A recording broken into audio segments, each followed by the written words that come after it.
vamos falar um pouquinho então do Lula, né? Do Brasil, que avança rumo ao comunismo. Antes, como é que está Cuba? Referência dos petistas, né? Referência dos petistas.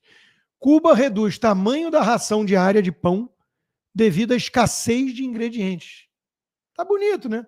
América Latina vai bem, né? Venezuela, Cuba, Brasil. Enquanto isso, o marqueteiro do Lula declara guerra aos memes. Olha aí a premissa. Olha aí a premissa datanesca e até bolsonarista em alguma dose, né? Pelo menos alguns bolsonaristas, de que agora as palavras ofendem mais do que as ações, né? O cara declara guerra a meme e elogia o modelo chinês. Esse é o marqueteiro do Lula, né? Esse é o marqueteiro do Lula.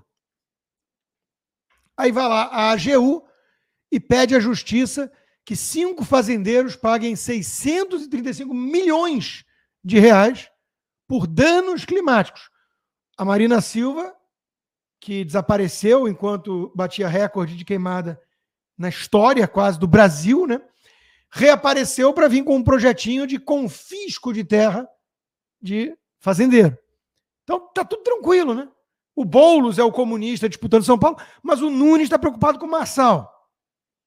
Enquanto isso, os comunistas no poder estão avançando com projetos de expropriação de propriedade, de relativização da propriedade privada no Brasil. E como eles tratam a coisa pública, assim, né?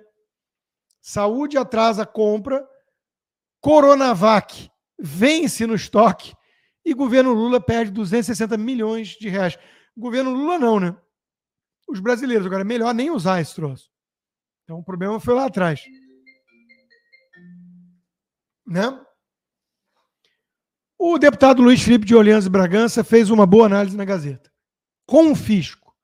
Afinal, a economia vai bem ou mal?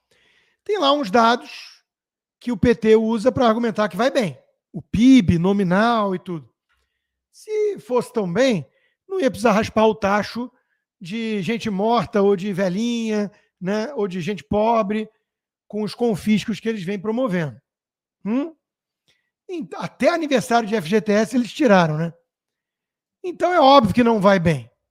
Todos os relatórios apontam que o investimento está caindo por parte da iniciativa privada, que é independente dos gastos do governo. Qualquer governo consegue produzir uma bonança artificial de curto prazo, um voo de galinha. Mas achar que faz isso de forma sustentável, um voo de águia, é como achar que você pode se suspender puxando seu suspensório. Não rola. Mas, se você inflar os gastos do governo, atiçar o consumo, no curto prazo você consegue mostrar resultados, entre aspas, satisfatórios. O governo não vai conseguir vender seus títulos para financiar o rombo fiscal que está gerando e não está cortando gastos, outro incentivador de juros altos. Isso também é um sinal de falência. Então, o Haddad, Tachad, já está lá culpando os bancos centrais do mundo e blá, blá, blá. Na prática, é um governo irresponsável, perdulário, esquerdista, que está provocando uma vez mais a catástrofe iminente. Logo ali na frente. E tem alienado, aplaudindo, dançando no vulcão que está entrando em erupção. Mas o Brasil voltou, as estatais estão a serviço da quadrilha, o ladrão está na cena do crime de novo, junto com aquele que o denunciava, porque o sistema é bruto, companheiro. E após ciclo de lucros, Correios emenda um terceiro ano seguido de prejuízo. O Globo, que é o mais petista dos veículos de comunicação, escreve no seu editorial que o governo petista tenta novamente maquiar as contas. Mas quem poderia prever uma coisa dessas? Não é mesmo? Quem?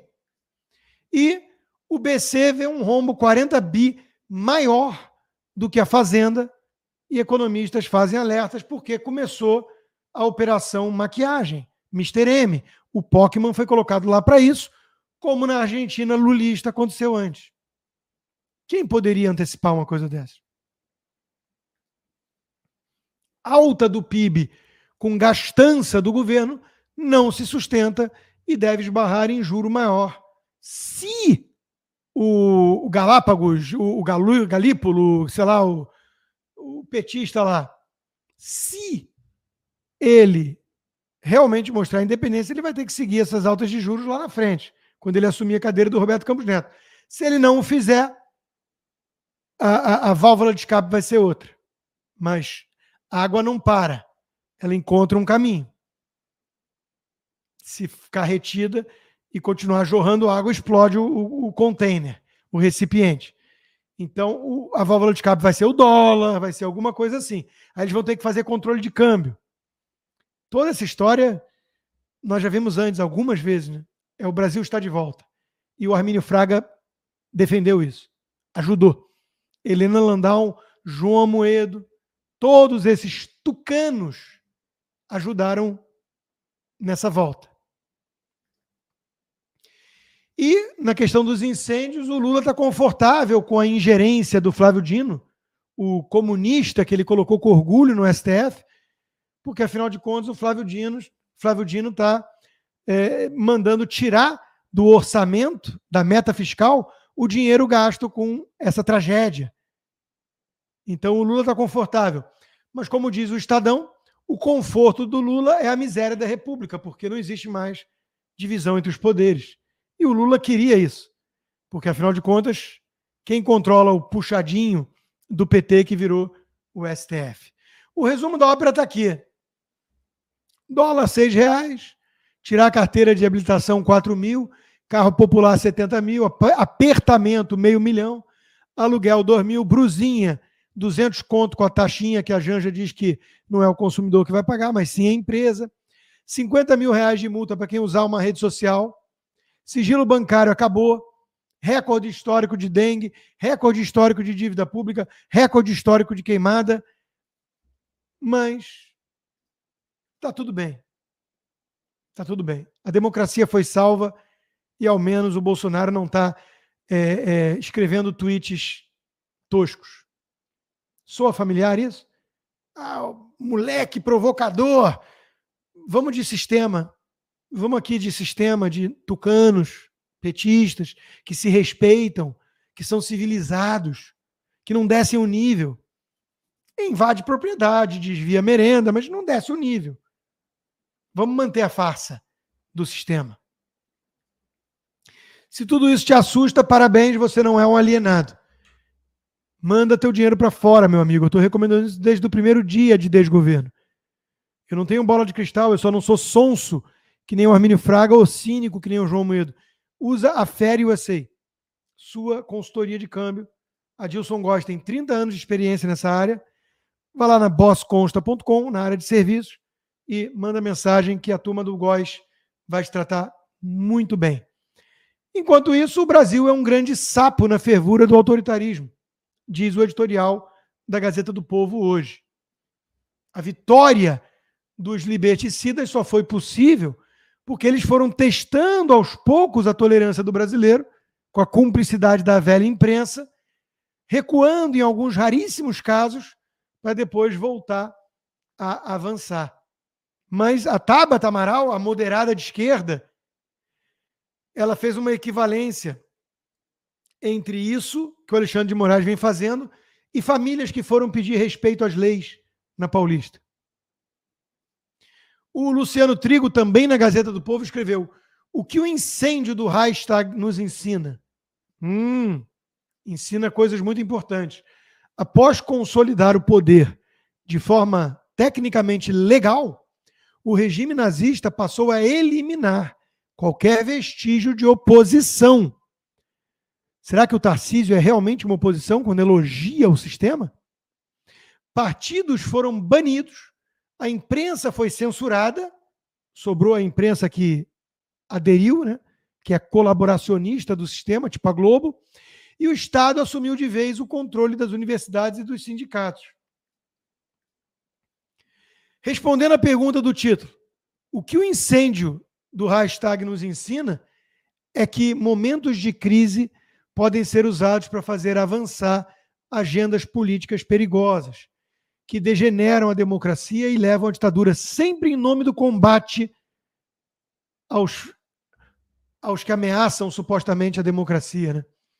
O uso do medo e das instituições para eliminar a oposição e se perpetuar no poder deveria ser uma lição duradoura sobre os perigos do autoritarismo e da supressão das liberdades civis. Sabe quando a gente começa assim a banalizar, partir para o ato, para a agressão, dar uma cadeirada no cara, porque afinal de contas ele é um moleque provocador? Quando a gente começa a banalizar esse tipo de coisa, quando existe a violência política do bem, redentora, purificadora dessa escória, desses animais selvagens bolsonaristas ou agora marsaletes, é aí que a gente está realmente flertando com o perigo. André Marsiglia, num texto muito importante no Poder 360 hoje, mostra: a esquerda é dona da censura. Ninguém mais sofre censura ou exerce sua liberdade senão sob o carimbo desses porteiros do debate público, e são moralizantes. Eles dizem, não, censura era o que acontecia no regime militar e no AI-5. Agora não. Por quê? Porque agora está alinhado à minha pauta ideológica. Está indo atrás de gente como Marçal, como Constantino. Então está tudo bem. Não é censura. E tem muita gente da velha imprensa aplaudindo isso. Meus amigos, a análise que o Gustavo Gayer fez sobre o PSD é imperdível. Recomendo muitíssimo que vocês vão lá na conta dele do Instagram e vejam o vídeo que já teve 100 mil curtidas. O PSD 55, lembrem desse número. O PSD do Kassab, do Pacheco, do Kassab que está no governo do Tarcísio, é o partido que sustenta a ditadura de Alexandre de Moraes. É pior do que o 13. Todos, mais da metade dos indecisos senadores que se recusam a colocar o nome no pedido de impeachment do Alexandre de Moraes, mais da metade vem do mesmo partido, aquele do Rodrigo Pacheco, aquele do Kassab, que está com o Tarcísio. Tem gente perguntando, Rodrigo, você é anti-Bolsonaro agora? Eu nunca fui pró e nem anti. Eu reconheço muitos méritos, muito mais mérito do que demérito no Bolsonaro, no governo Bolsonaro. Eu nunca fui bolsonarista, quem falava isso era a Vera Magalhães. Vocês acreditaram? Eu sou um cara que está há 25 anos fazendo a mesma coisa, defendendo as mesmas ideias em geral. Saí de um viés um pouco mais liberal para um viés mais conservador. Mas, na essência, democracia representativa, império da lei, não cada um puxa a sua peixeira e mete na barriga do outro porque falou coisa que te ofendeu. Liberdade de expressão para ofender, inclusive, e quem se sentiu ofendido busca o devido processo. Foi o que eu fiz. A justiça no Brasil foi usurpada pelos tucanopetistas. O cara que está me perseguindo é um tucano. É um tucano. O Alexandre de Moraes foi filiado ao PSDB, trabalhou com o Alckmin. Foi um tucano. Então dá licença de eu ter calafrios com tucanos? Com PSD do Kassab?